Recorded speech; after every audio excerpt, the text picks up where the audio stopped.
오늘 새벽 우리에게 주신 하나님의 말씀은 사도행전 20장입니다.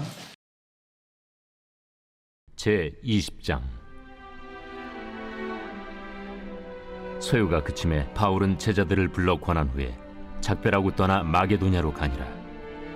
그 지방으로 다녀가며 여러 말로 제자들에게 권하고 헬라에 이르러 거기 석 달 동안 있다가 배 타고 수리아로 가고자 할 그때 유대인들이 자기를 해하려고 공모하므로 마게도냐를 거쳐 돌아가기로 작정하니 아시아까지 함께 가는 자는 베레아 사람 브로의 아들 소바도와 데살로니가 사람 아리스다구와 세군도와 더베 사람 가이오와 및 디모데와 아시아 사람 두기구와 드로비모라. 그들은 먼저 가서 드로아에서 우리를 기다리더라. 우리는 무교절 후에 빌립보에서 배로 떠나 닷새 만에 드로아에 있는 그들에게 가서 이레를 머무니라. 그 주간의 첫날에 우리가 떡을 때려 하여 모였더니 바울이 이튿날 떠나고자 하여 그들에게 강론할세 말을 밤중까지 계속하며 우리가 모인 윗다락에 등불을 많이 켰는데 유두구라 하는 청년이 창에 걸터 앉아있다가 깊이 졸더니 바울이 강론하기를 더 오래 하며 졸음을 이기지 못하여 3층에서 떨어지거늘 일으켜 보니 죽었는지라. 바울이 내려가서 그 위에 엎드려 그 몸을 안고 말하되 떠들지 말라. 생명이 그에게 있다. 하고 올라가 떡을 떼어 먹고 오랫동안 곧 날이 새기까지 이야기하고 떠나니라. 사람들이 살아난 청년을 데리고 가서 적지 않게 위로를 받았더라. 우리는 앞서 배를 타고 아소에서 바울을 태우려고 그리로 가니 이는 바울이 걸어서 가고자 하여 그렇게 정하여 준 것이라. 바울이 아소에서 우리를 만나니 우리가 배에 태우고 미둘레네로 가서 거기서 떠나 이튿날 기후 앞에 오고 그 이튿날 사모에 들르고 또 그 다음날 밀레도에 이르니라. 바울이 아시아에서 지체하지 않기 위하여 에베소를 지나 배 타고 가기로 작정하였으니 이는 될 수 있는 대로 오순절 안에 예루살렘에 이르려고 급히 가밀어라.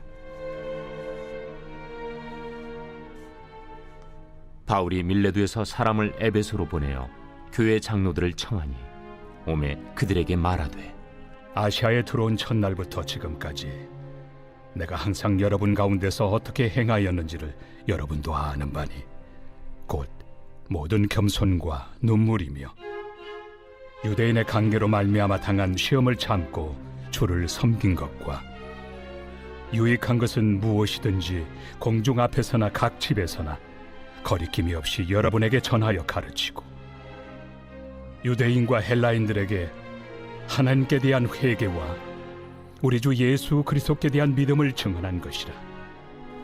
보라, 이제 나는 성령에 매여 예루살렘으로 가는데 거기서 무슨 일을 당할는지 알지 못하노라. 오직 성령이 각성에서 내게 증언하여 결박과 환난이 나를 기다린다 하시나 내가 달려갈 길과 주 예수께 받은 사명 곧 하나님의 은혜의 복음을 증언하는 일을 마치려 하면은 나의 생명조차 조금도 귀한 것으로 여기지 아니하노라. 보라, 내가 여러분 중에 왕래하며 하나님의 나라를 전파하였으나 이제는 여러분이 다 내 얼굴을 다시 보지 못할 줄 아노라. 그러므로 오늘 여러분에게 증언하거니와 모든 사람의 피에 대하여 내가 깨끗하니 이는 내가 꺼리지 않고 하나님의 뜻을 다 여러분에게 전하였습니다. 여러분은 자기를 위하여 또는 온 양떼를 위하여 삼가라. 성령이 그들 가운데 여러분을 감독자로 삼고 하나님이 자기 피로 사신 교회를 보살피게 하셨느니라. 내가 떠난 후에 사나운 이리가 여러분에게 들어와서 그 양떼를 아끼지 아니하며 또한 여러분 중에서도 제자들을 끌어 자기를 따르게 하려고 어그러진 말을 하는 사람들이 일어날 줄을 내가 아노라. 그러므로 여러분이 일깨어 내가 3년이나 밤낮 쉬지 않고 눈물로 각 사람을 훈계하던 것을 기억하라. 지금 내가 여러분을 주와 및 그 은혜 말씀에 부탁하노니 그 말씀이 여러분을 능히 든든히 세우사 거룩하게 하심을 입은 모든 자 가운데 기업이 있게 하시리라. 내가 아무의 은이나 금이나 의복을 탐하지 아니하였고 여러분이 아는 바와 같이 이 손으로 나와 내 동행들이 쓰는 것을 충당하여 범사에 여러분에게 모본을 보여준 바와 같이 수고하여 약한 사람들을 돕고 또 주 예수께서 친히 말씀하신 바 주는 것이 받는 것보다 복이 있다 하심을 기억하여야 할지니라. 이 말을 하며 무릎을 꿇고 그 모든 사람들과 함께 기도하니 다 크게 울며 바울의 목을 안고 입을 맞추고 다시 그 얼굴을 보지 못하리라 한 말로 말미암아 더욱 근심하고 배에까지 그를 전송하니라. 오늘 새벽에도 하나님의 은혜와 평강이 함께하기를 축복합니다. 이제 사도행전 20장 오늘 말씀에는 바울의 마지막 전도 여행이는 3차 전도 여행과 바울의 유언이 담겨져 있습니다. 오늘 말씀은 바울의 사명에 대해서 함께 말씀을 나누려고 합니다. 오늘 말씀에 나오는 것처럼 바울은 평생 남은 인생을 전도를 하며 다닙니다. 근데 바울이 사방에 다니면서 전도는 했지만 그의 원칙이 있었죠. 얼마 전에 말씀드린 것처럼 바울은 수용성이 강한 곳에 복음을 전하며 다닙니다. 그곳이 대체적으로 도시들이었습니다. 복음의 수용성이 좋은 곳은 시골 마을보다는 도시였고 또 사람들이 적은 곳이 아니라 사람들이 많은 곳에 가서 늘 복음을 전했습니다. 그래서 처음에는 어느 도시를 가든지 유대인의 회당을 찾았습니다. 그곳에 가면 자신과 똑같은 유대인들이 있었고 그곳에 말씀을 강론할 수 있었기 때문에 그곳에 가서 말씀을 전했죠. 특별히 이제 복음을 전합니다. 그런데 그 유대인 회당에서 이제 점차적으로 바울을 쫓아냈기 때문에 그러면 바울이 찾아간 곳은 광장이나 시장을 찾아갑니다. 그곳 또한 사람들이 많이 있었죠. 뭐 요즘처럼 사람들이 들고 다니는 예수천당, 불신지옥 그런 팻말이 아니라 사도 바울은 자신이 설 수 있는 연설의 자리 혹은 강론의 자리가 있으면 그곳에 가서 복음을 전하고 또 사람들을 가르쳤습니다. 처음에는 유대인들 중심으로, 다음에는 유대인들과 이방인이 섞여 있는 회당을 중심으로, 그것도 여의치 않으면 유대인들이 거부하면 그 다음에는 이방인들에게 가서 복음을 전했습니다. 근데 많은 사람들에게 복음을 전하면 그 중에 복음의 수용성 있는 사람들이 바울을 따라옵니다. 그러면 그들을 중심으로 말씀을 가르쳤죠. 근데 이 당시에 복음의 수용성이 있는 사람들뿐만 아니라 반대자들도 워낙 많았습니다. 특별히 유대인들은 수용성 있게 복음을 받아들인 것이 아니라 오히려 반대자가 되고 박해자가 되었습니다. 그럼 박해자가 생겼다고 해서 바울이 포기했느냐? 우리 속담에 구더기가 무서 장 못 담그느냐? 그런 말을 쓰는데 바울은 그것보다는 정말 최선을 다해서 오히려 박해자들을 딛고 서서 복음을 전하고 말씀을 가르쳤습니다. 그래서 1차 전도 여행의 특징을 보면 소아시아 다니면서 주로 회당에서 말씀을 전했습니다. 두 번째 2차 전도 여행 때는 예루살렘 회의에서 결정을 하죠. 이방인들도 할례를 받지 않아도 복음을 증거하고 성도가 될 수 있다.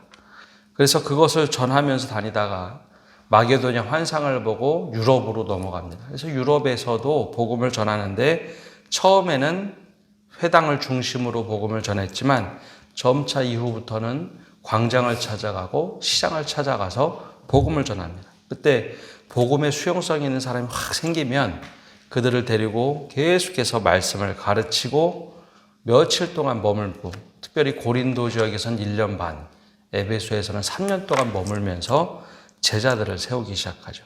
그게 바로 사도 바울의 전도 여행의 특징입니다. 한 번으로 끝난 것이 아니라 지나갔던 지역을 다시 한번 돌아보는 2차 전도 여행, 3차 전도 여행은 소아시아와 유럽을 다시 다니면서 믿음의 사람들을 견고하게 세우죠. 믿음이 제대로 심어졌는지 확인하는 방식으로 복음을 전합니다.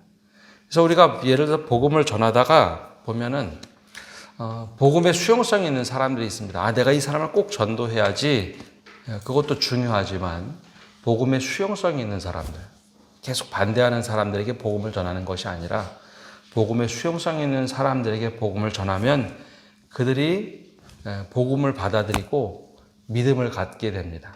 그래서 내가 전도하고 싶은 사람에게 계속 그가 거부한다면 다른 사람에게 복음을 전하는 것이 사도 바울의 원칙에 정말 가깝습니다.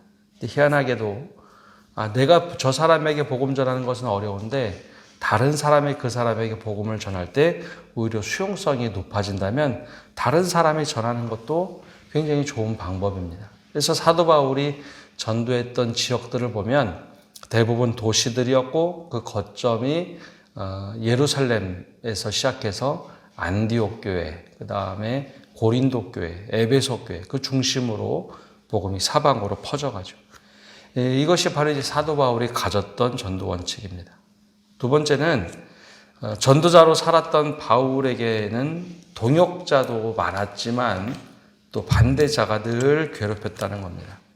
오늘 말씀에도 시작되는 내용을 보면 3절에 이런 말씀이 나옵니다. 거기 석 달 동안 있다가 배 타고 수리하러 가고자 할 그때에 유대인들이 자기를 해하려고 공모함으로 마게도냐를 거쳐 돌아가기로 작정하니. 사도 바울이 지나다니던 곳에는 늘 생명의 운동과 반대되는 죽음의 운동이 거세게 일어납니다. 성경에는 그런 이야기가 참 많은데요. 요한복음을 읽다 보면 요한복음을 예수님을 죽이려 한 사람들의 관점으로 보면 그 내용이 정말 많이 나옵니다. 예수님이 요한복음에서 빛으로 오시면 어둠의 세력들이 계속해서 반복해서 나오는데 특별히 바리새인들이 얼마나 예수님을 죽이려고 공모했는지가 계속해서 나옵니다. 치유 사역에 있으면 치유 사역 다음에 또 병 고치는 사역뿐만 아니라 귀신 들린 사람 쫓아내면 그 사역 다음에 늘 유대인들이 모여서 예수님을 죽이려고 공모를 합니다. 사도 바울도 마찬가지입니다. 사도 바울이 복음을 전하면 그 이후에 사도 바울을 잡아다가 죽이려고 하고 돌로 쳐서 죽이려 하고 태형을 맞게 하고 늘 사도 바울을 죽이려 하죠. 여기 3절에도 나오는 내용은 사도 바울이 배 타고 가면 배는 한정된 공간이죠. 그래서 유대인들이 어떤 것을 공모했느냐 하면 배 타고 갈 때 거기서 사도 바울을 죽여서 바닷물에 빠뜨리자 그런 공모를 합니다. 그래서 사도 바울이 그런 첩보를 알고서 그 길로 가지 않고 다른 길로 돌아갔다라는 거죠. 생명의 운동이 강한 만큼 늘 죽음의 운동이 강했습니다. 그런데 왜 사도 바울은 이런 것을 두려워하지 않고 끝까지 복음을 증거하며 살았을까라는 겁니다. 오늘 말씀의 24절에 보면 그 이유를 이렇게 설명합니다. 24절에 유언처럼 했던 말인데요.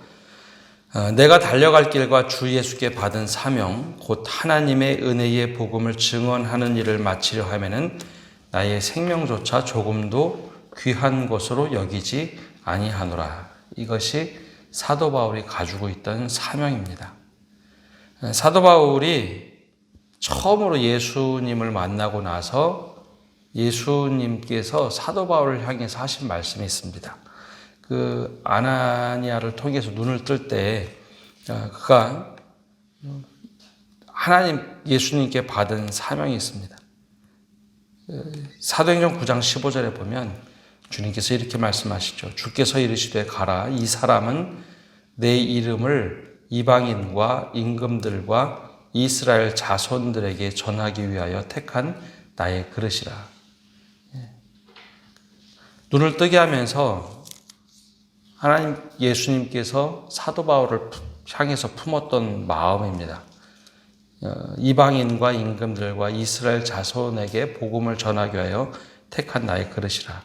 그래서 그가 내 이름을 위하여 얼마나 고난받아야 할 것을 내가 그에게 보이리라. 사도 바울이 그 고난받아야 되는 것을 알면서도 그 사명을 이루기 위해서 평생 전도 여행 또 선교 여행을 합니다. 그래서 이 마지막 유언을 남겼던 장면은 어떤 모습인가 하면 그가 에베소를 거쳐서 밀레도에서 이제 예루살렘을 들어가려고 결정을 합니다. 근데 가는 곳곳마다 모든 사람들과 모든 예언자들이 예언을 합니다. 당신이 예루살렘에 들어가면 죽을 겁니다. 잡혀 죽을 겁니다. 결박될 겁니다. 라는 예언이었죠. 그 이야기는 성령이 당신에게 그곳에 가면 그런 일이 있을 것이다 예언을 하시니 그곳에 들어가지 말라는 겁니다. 근데 사도 바울은 내가 예루살렘에 들어가야 되는 것은 예수님께서 나에게 복음을 전하라고 하신 것이기 때문에 내가 들어가겠다라고 결단을 하죠. 그래서 밀레도에서 에베소 장로들을 부릅니다. 3년 동안 함께 동거동락하면서 말씀을 가르쳤던 그 장로들을 불러서 유언을 합니다. 그러면서 23절에 오직 성령이 각 성에서 내게 증언하여 결박과 환난이 나를 기다린다 하시나. 성령께서 이미 다 알려주셨지만 주 예수께 받은 사명이 있기 때문에 나는 그곳에 들어간다라는 고백을 하죠. 근데 예루살렘에 들어가려던 이유가 있습니다. 예루살렘 교회가 이 당시에 굉장히 재정적으로 어려웠습니다. 그래서 소아시아 교회들 또 유럽의 교회들에게 연보를 하라고 가르쳐주죠. 당신들의 복음에 빚진 자, 예루살렘의 빚진 자들인데 예루살렘 교회가 어려울 때 연보를 하면 좋겠다. 그래서 그 연보를 다 걷어다가 예루살렘 교회에 가져가야 할 상황이었습니다. 그래서 이걸 누가 하는가? 내가 해야지. 그리고 예루살렘에 돌아가서 만약에 결박된다면 이미 한번 경험했던 것처럼 로마 재판을 받기 위해서 로마로 압송되기를 기대했습니다. 그래서 이 사명을 이루고자 갑니다. 근데 이때 마지막에도 장로들을 불러서 이 유언을 남긴 이유가 있습니다. 그냥 남긴 것이 아니라 꼭 권면을 하기 위해서죠. 27절에 이렇게 나옵니다. 이는 내가 거리끼지 않고 하나님의 뜻을 다 여러분에게 전하였음이라. 여러분은 자기를 위하여 또는 온 양떼를 위하여 삼가라. 성령이 그들 가운데 여러분을 감독자로 삼고 하나님이 자기 피로 사신 교회를 보살피게 하셨느니라. 내가 떠난 후에 사나운 이리가 여러분에게 들어와서 그 양떼를 아끼지 아니하며 또한 여러분 중에서도 제자들을 끌어 자기를 따르게 하려고 어그러진 말을 하는 사람들이 일어날 줄을 내가 아노라.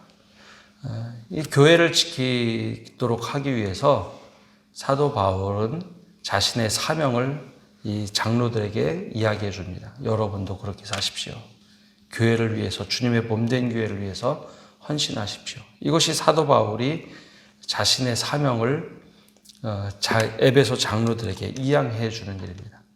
복음을 전하면서 많은 곳에, 복음의 수용성 있는 곳에 복음을 전하고 사람들을 가르치고 세우고 반대자들이 있어도 끊임없이 복음을 전하고 세웠던 일들은 바로 교회의 감독자들 된 이 장로들, 이 당시의 장로들은 목회자들을 말합니다. 그래서 그들을 세워서 교회를 여러분들이 잘 다스리십시오. 사람의 제자로 삼는 사람들을 조심하십시오. 그리고 이리가 와서 양들을 물어갈 텐데 그때 밤낮 쉬지 않고 가르쳤던 훈계를 기억하십시오. 그래서 사도 바울이 가지고 있는 사명을 고스란히 이양하죠. 그리고 나서 예루살렘을 향해서 떠납니다. 바울의 이 모습, 이 소명을, 사명을 우리도 이어받아야 합니다. 복음을 전하고 말씀을 가르치는 일, 그 일 때문에 우리가 신앙생활을 하는 겁니다. 어찌 보면 우리가 천국에 가는 것, 그것 때문에 신앙생활을 하는 것처럼 보이는데 사실 성경에서 나오는 이 소명을 받은 사람들, 사명자들은 늘 복음을 전함을 통해서 교회를 지켰고 또 믿음을 이어갔습니다. 그리고 믿음이라는 것은 단지 천국에 가고자 함이 아니라 하나님 나라를 얼마나 열심히 전하는가, 또 예수 그리스도의 피 묻은 그 복음을 어떻게 전하는가, 그러면서 성장하고 이것이 선순환이 이루어졌기 때문에 교회가 세워지는 겁니다. 근데 이 시기가 한참 지나가면 이상하게도 교회는 교회를 위해서 존재하기 시작하고 친교를 위해서 존재하는 곳이 되어버립니다. 근데 이것은 성경에서 많이 벗어난 모습입니다. 계속해서 복음을 증거하고 그러면서 믿음이 자라가고 끊임없이 사명 때문에 살아갔던 사도 바울, 교회 장로들에게 이 권면을 하죠. 우리가 이것을 가지고 살아가는 것이 마땅한 일입니다.